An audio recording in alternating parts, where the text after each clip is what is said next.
How are you? I am doing. I hope you are too. Not too bad. I don't know how to start, but I'm right when I say you were. Is that a member of the Constituent Assembly? I was a member of the Consultative Assembly. Consultative. Okay. Now, you were a member of the Consultative Assembly. So you played a part in putting together the Constitution and perhaps a body like the Council of State. The Council of State was actually under the representation of the People's Committee. Okay. Chaired by Osafo Mamfu. Okay. But of course, all the committees submitted their reports to the plenary, and then it goes through the usual process, like today, legislative process, first reading, second reading, and third reading. I was a member of the Powers of Government Committee. Okay. We set up the presidency. Okay. So a few things have happened in this process, and the president has to pick up one person. So the president made a choice, and then that choice was communicated to the Council of State. The Council of State approves the person. Everybody then finds out that this person who is going to the commission is actually an open player in the game. He has already shown his hand that he's a member of the MPP who believes that the MPP is the best option and will fight for it anyhow. So we all start asking, how is this possible? So the NDC takes the initiative of writing to the Council of State to say, we thought we were supposed to advise the president on what to do. How did you miss this? What criteria did you use in recommending this person? And they write to the NDC. I'm sure you've seen that letter. What do you think? Yes, I've heard snippets of the letter. One thing that sticks in the mind is the Council of State's emphasis on CV, the technical qualification of the nominee. But that's not the only criterion, especially when an appointment is being made for somebody to go to a constitutionally independent body. The Electoral Commission is one of the 5 constitutional independent bodies that the Consultative Assembly approved. And therefore, things like moral turpitude, fairness, neutrality, etc., comes into question when you are setting up such a body. And incidentally, the chairman of the Council of State, Nana Uto Sribo, was also a member of the Consultative Assembly. In fact, he and I were members of the Powers of Government. So they should know the integrity expectation that was built up around the Consultative Assembly. So for he to chair a Council of State that relied only on the technical competence and ignore the other requirements of a member of an independent commission is something that sticks really in the guts. And let me come to the Council of State itself. In fact, I recall the provisions approved by the plenary on the Council of State with misgivings, because I was the one who moved an amendment for the scrapping of the Council of State. And when we were on the verge of winning that amendment, I withdrew the amendment. You moved the amendment and withdrew it? Yes, I moved it. It was a heated debate lasting almost half a day. I recall some Yali and Cecilia Johnson say, you will win, and others saying you will lose. And it became so heated that At one point, I felt the objective of consensus has been defeated, so there was no need pushing it up. What I proposed instead was a second chamber that was structured on occupational representatives, like doctors will have their representation, drivers will have their representation, teachers will have their representation to constitute the second chamber. But that was not accepted. In fact, I remember sending a full, about 8-page memo to Asafo Mafo when he was the chairman of the committee that considered the provisions of the Council of State. So for this one, I feel very guilty. But the Consultative Assembly approved the Council of State on the article of good faith. We presumed that the future president will act with integrity and not behave like a fascist, where state capture is the objective. We call it state capture, but it's nothing short of fascism, what Akufo-Addo is doing today. Fascism. Fill the judiciary with your pro-MPP judges, appoint the IGP who will then be subservient to your interests, populate the independent constitutional body like the Electoral Commission with well-known party activists. This is not in the interest of Ghana. When Professor Mills proposed the constitutional review, incidentally, I happened to be a member of the team that reviewed the report of the Constitutional Review Commission and wrote a white paper. And the consensus was that we should set up an emoluments committee. In fact, I appended to the emoluments committee that it should also be appointment and emoluments committee under the auspices of Parliament, responsible for the appointment of all the chairmen or members of the constitutional independent bodies, removing the president's prerogative. Because history has shown us the extent to which the president can abuse his powers of appointment. And this particular regime has shown clear evidence of such an abuse. It's unfortunate that the implementation of the white paper or the Constitutional Review Committee's report did not take place. But then, according to President Mahama, it was hampered by a private person's lawsuit in the court, which challenged the government's power to implement the constitutional review proposals. But here I should fault the NDC a bit. We procrastinate a lot.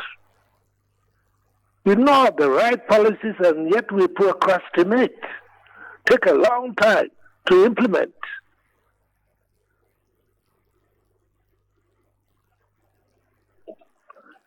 Hello? Yes. And this is what I have to say. But I'm going back to what you said. You said the assumption of good faith. Yes, we expected a future president to behave in good faith, in accordance with the directive principles of state policy and the ethos of democracy. And here, good faith to you means in the appointment of somebody to the commission. What did you expect he shouldn't do? Because if you say good faith, he shouldn't appoint clearly exposed party functionaries to occupy an independent electoral body or independent constitutional body. You can't do that. You compromise the integrity and the independence of that institution. You sow the seeds of doubt in the minds of your opponents. He himself, before he became president, was often heard complaining about situations where a president has more or less monopolized the apparatuses of the state. He's done worse. He's done worse. He's a fascist. And his fascist credentials were so obvious. In 2000, the year 2000, I made this first observation to Rawlings when Akufo-Addo addressed an MPP rally at Mancha Abona. And I said, Mr. President, look at his body language. That is the body language of a fascist. Body language of a fascist. I love Radio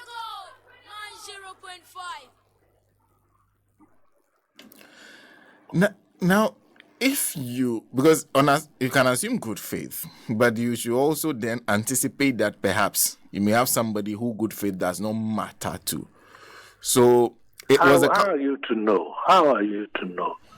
The campaign rhetoric differs from the actual behavior of the candidate when he wins power, as they say in our local language. If you didn't cheer Buana and Nisson, Ujano, so and Nisson, you're different. But Doc, you are a better student of history than I am. History has always shown that you can have a series of good men occupying a position. At some point, you have somebody who will come and reverse everything that they've done. So I wanted to ask whether the Council of State was supposed to be a check on his powers. What was the Council of State supposed to do when you say in consultation with the Council of State? To advise. And the Council of State was populated by persons with vast experience. So the presumption was that this is a Council of State that can advise the President to actually take actions which will be in the national interest rather than in the partisan interest of his party. But you said we should have also taken into account the situation where a very bad person will come to occupy the post. Well, it's very difficult to anticipate this. But the presumption was that if you set a good trend, then followers will have to abide by it. Besides, there were sufficient constitutional guarantees in the chapter on the directive principles of state policy. We should awaken the consciousness of the populace. I tell you one thing that I've never mentioned to anybody. President Rawlings proposed me to go and chair the NCCE before Larry Bimi was appointed. And I pointed out to him that I'm too politically exposed. And he immediately agreed. That's when Larry Bimi was appointed. I was the one scheduled to go to the NCCE. But because he was conscious of the obligation not to populate independent constitutional bodies with politically exposed party activists. Unfortunately, that's not the case with Nana Addo Akufo-Addo. And President Kufuor set the trend towards such partisan situation. It was during Kufuor's time that we had so-called special assistants drawn from party activists into our ministries and so on and so on, compromising our civil service. He started a trend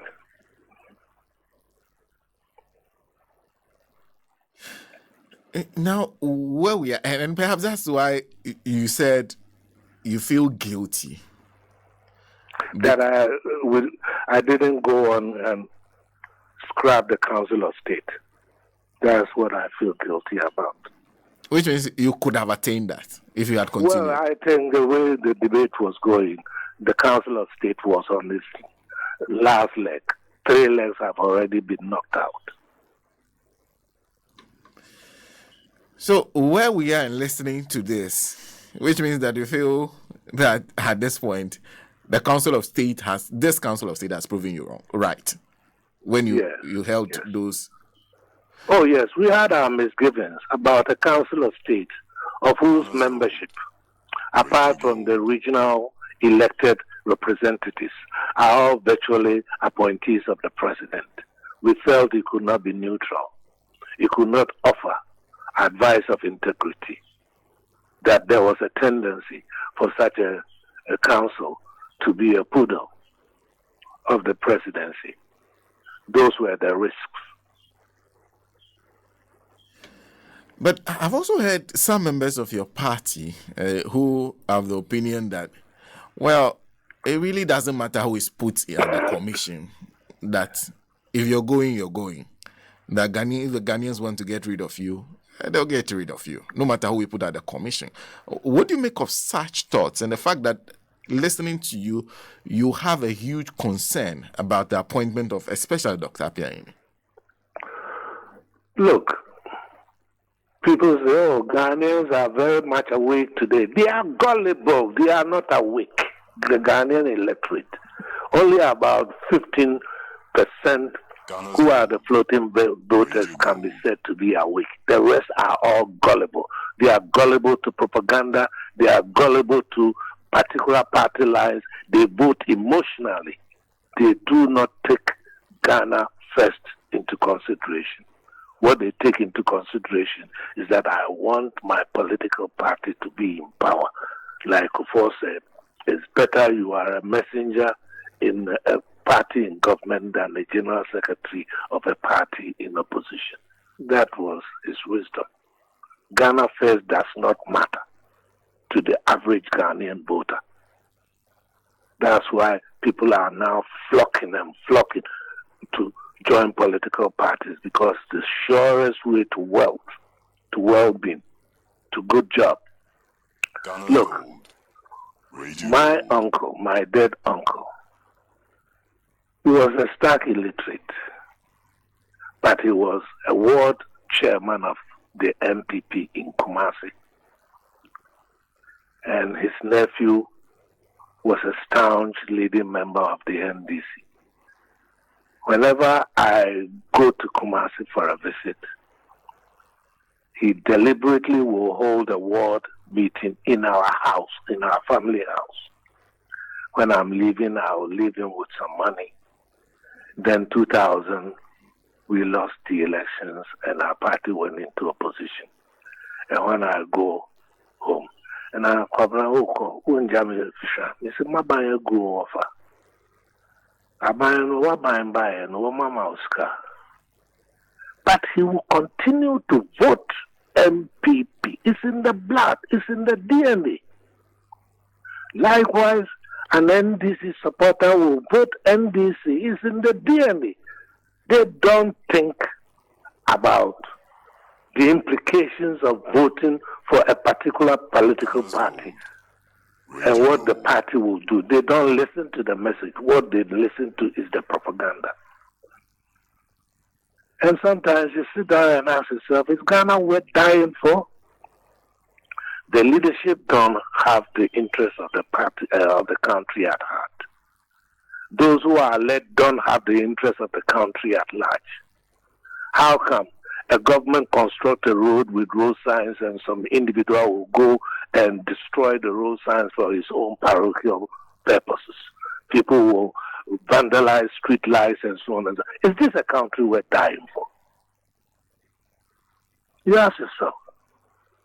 All we do is talk, like Ben Kumbo said, rather than think.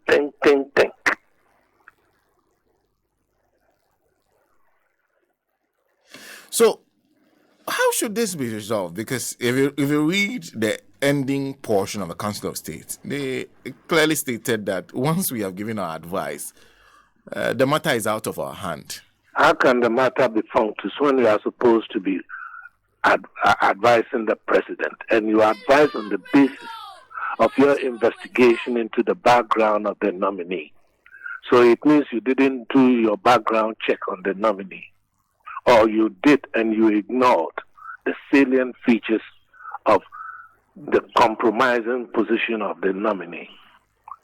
And then you come and claim that it was functus, that the president has taken the decision already, so it's functus. That's not honorable. You are guilty of gross dereliction of your duty.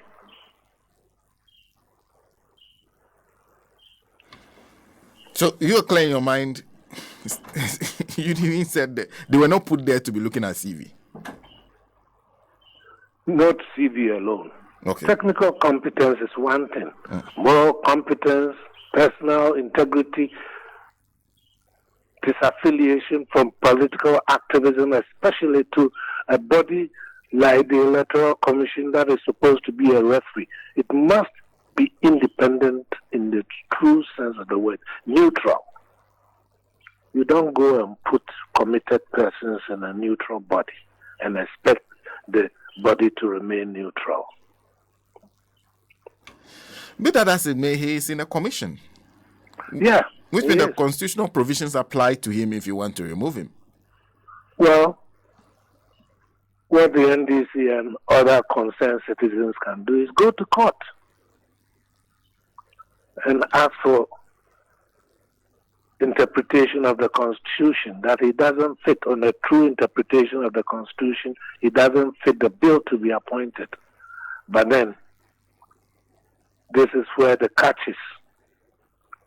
So far as the judiciary is concerned, their anti-NDC attitude has been obvious since the inception of the Fourth Republic. And this is a legacy of the PNDC, the thing that the NDC inherited since June 1982 assassination of the 3 judges and 1 former military officer. We've had a judiciary that is very ambivalent to NDC interests. That's why I always say that the NDC should always watch out that they don't put themselves into a position that brings them to the judiciary for justice. You won't get the justice.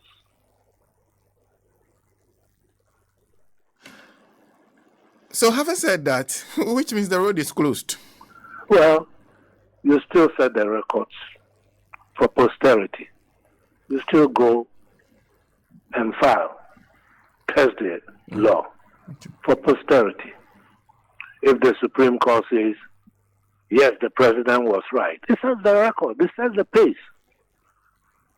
Unfortunately, it sets the pace to the detriment of future Ghanaians, because another government will come of a different political party color, and it will do the same, and on and on and on it goes, and the national interest is compromised. Who is acting in the interest of Ghana? Ghana's gold. Radio gold. This is the big question. Who is acting in the national interest? Did we put out the Fourth Republic to serve partisan regime interests or to serve the interests of the nation?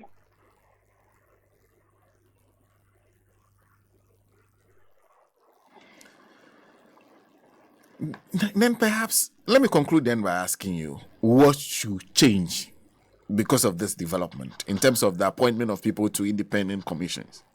The attitude and consciousness of Ghanaians. That the way we vote, the way we think about things, the way we are so vulnerable to propaganda, we are not helping to build a better Ghana. We are rather destroying every foundation of the country. The economy is gone. The moral fiber is gone. We don't have an independent public service system. We don't have people who behave with integrity. What do we have? The first African country to gain independence is the one lagging behind. Lagging behind in all aspects of national governance. As for us, some of us, our time is up. So, it's the future generation who should be concerned.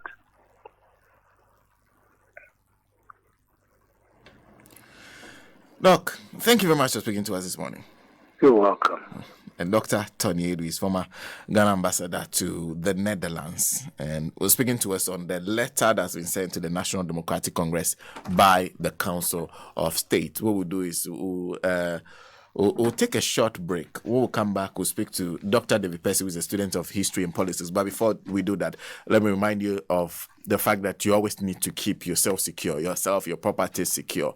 Even if you have a watchman, somebody needs to be watching the watchman. Somebody needs to be watching your mail. Somebody needs to ensure that you need to put in place not somebody, something that will